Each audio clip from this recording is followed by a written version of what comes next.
So it's 3 o'clock in the morning, and I've been lying in bed thinking about the baseball game I watched just a few hours ago. It was so intense, I finally started tracking my pulse as I watched. Sure enough, it was racing beyond belief. Following some heart pounding plays and nail biting innings, my team won, meaning they'll proceed on to the World Series. And they celebrated with great jubilation. The other team, however, was not as jubilant. They were quite downcast, and I'm sure their families and friends and fans were not feeling as delighted as I and a few million of my closest friends were in that moment, or still are. They won't be celebrating in the days to come. They'll still be nursing their disappointments and reliving everything that went wrong that led their team to that point, although their team was magnificent and played quite well.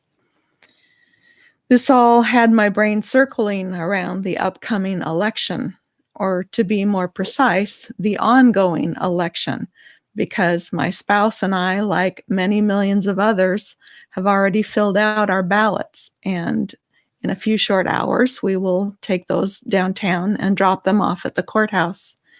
And sometime after November 3rd, we will know if our team has won or lost. And we, like millions of our closest friends, will either be celebrating or grieving. Unlike the results of the World Series, this isn't just a game. The stakes are a bit higher. Tensions are higher. Feelings, emotions are more raw. And we're already hearing people from both teams saying they just don't know what they'll do if their team loses. And the anger and fear are mounting. Heart rates are rising. These words are from the Dalai Lama on how to establish empathy with others, even when we've nothing in common. Whenever I meet people, I always approach them from the standpoint of the most basic things we have in common. We each have a physical structure, a mind, emotions. We are all born in the same way, and we all die. All of us want happiness and do not want to suffer. Looking at others from this standpoint, rather than emphasizing secondary differences, such as the fact that I am Tibetan or a different color, religion, or cultural background, allows me to have a feeling that I'm meeting someone just the same as me. I find that relating to others on that level makes it much easier to exchange and communicate with one another. In a later interview, he's asked, "Besides that, can you suggest any additional specific methods or techniques to help one deal more effectively with other people?" Well, as I mentioned yesterday, there's no way that you can come up with one or two simple techniques that can solve all problems. Having said that, however, I think there are some other factors that can help one deal with others more skillfully. First, it is helpful to understand and appreciate the background of the people you are dealing with. Also, being more open minded and honest are useful qualities when it comes to dealing with others. I waited, but he didn't say anything more.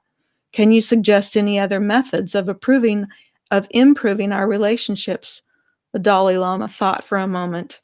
"No," he laughed. As we close this morning, let's breathe in hope, because we all need hope for these days to come. So we ask Spirit to breathe that hope into each of us and into everyone, everywhere. For all those who've lost any sense of hope, may they find it once again. And as you exhale, may you let go of those concepts of my team and your team, and remember that we're all part of God's kingdom. We're all here because God put us here. And yeah, I know we climbed out of the slime and the muck, but we're still God's. And we're all here to do God's work of justice and kindness. And as we inhale, may we acknowledge that we may wear different team colors and we may sit in different bleachers, but At the root of it all, we're still all in this together. And when this particular game is over, we're going to have a lot of work to do. And we're going to need God's spirit of cooperation and stamina and goodwill to see us through. And by the way, go vote if you haven't done so. And go Dodgers. Oh, and good night.